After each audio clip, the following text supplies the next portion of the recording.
Girls from Rutgers, man, they got tattoos and some hardcore hoes. That's some nappy-headed hoes there. I'm gonna tell you that now. Man, that's some. Ooh. And the girls from Tennessee, they all look cute, you know. So.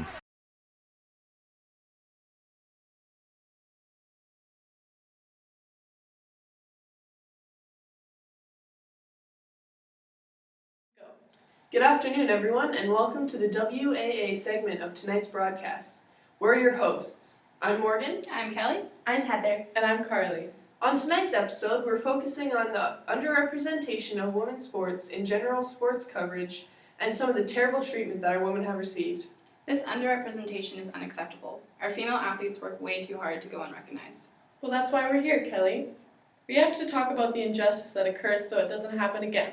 For instance, look at what happened recently with Eugenie Bouchard and the questions she received after her match. Now, I've got a fan question for you. You're getting a lot of fans here. A lot of them are male, and they want to know if you could date anyone in the world of sport, of movies. I'm sorry, they asked me to say this. Who would you date?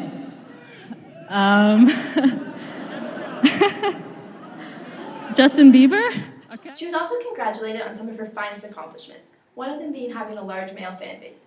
I'm sure this was never her intention while playing tennis. Ridiculous, considering how she played that day. Take a look at the final moments of her quarterfinal win. Eugenie Bouchard from Canada. In just her... To compare the difference in treatment between the male and female athletes, here's a clip of Milos Raonic at his win at the SAP Open in 2012. Can you take us through your match quickly, just analyze what you felt was working well for you today? No, obviously the serve, I felt I was holding pretty handily most of the match, and I felt I was getting close on a lot of games on his serve. I just wasn't getting close enough. Why is it the norm for a male athlete to be questioned about their performance and for a female athlete to be questioned about their personal lives off the field or court? Take a look at this interview with Queen's University varsity athlete Amanda Smith. Gossip is that you've been dating Harry Styles. OMG, he's so cute. Well, that's not really any of your business, or I'm not comfortable with saying that. Let's not forget the heavy concentration and expectations regarding what the ideal female athlete should look like. So, Amanda, I love your new uniform. Do you love it or do you love it? What? Recently, Beth Tweddle, a British Olympic gold medal gymnast, was harassed over Twitter during a live Q&A session with the Sportswomen segment on Sky Sports, a British sports network. Here are some of the appalling tweets.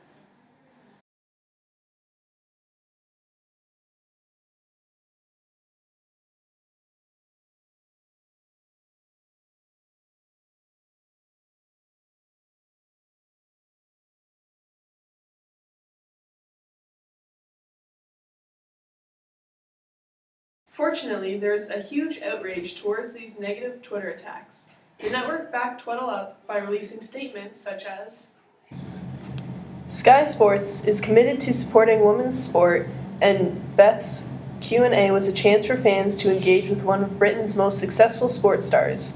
We're appalled that some people chose to abuse her. This experience highlights some of the unacceptable and offensive attitudes that can be encountered by women in the public eye. Many other news outlets, including the Huffington Post and The Guardian, expressed their disappointment with the treatment of Tweddle. The Guardian stated that because of the massive fight female athletes are already facing to win the coverage and funding they deserve, the tired old arguments about women's sport not being worth watching play into a vicious circle where a lack of funding leads to a lack of coverage, meaning that there is never a fair chance to prove critics wrong. In order for our female athletes to be taken seriously by the public, the media has to stand up and correctly represent the women. Segments such as Sportswomen on the Sky Sports Network and our own segment here at WAA are a huge step toward reaching equality. Our studio suggests creating an equal coverage initiative for women that would involve media outlets increasing their coverage of women's sports from 5% to an average of 50%, refraining from focusing mainly on a female athlete's personal life and shift the focus instead on their performance in sport, reducing advertisements involving sexualized female athletes. Our studio also suggests that more female athletes choose to stand up to media outlets that try to disrespect their efforts as an athlete. This can be achieved by refraining from participating in advertisements, objectifying their bodies, and choosing not to answer questions that revolve around their personal lives rather than their sport. By following these suggestions, women's sport can gain more recognition in the media, and the public will gain more appreciation and respect for our amazing female athletes.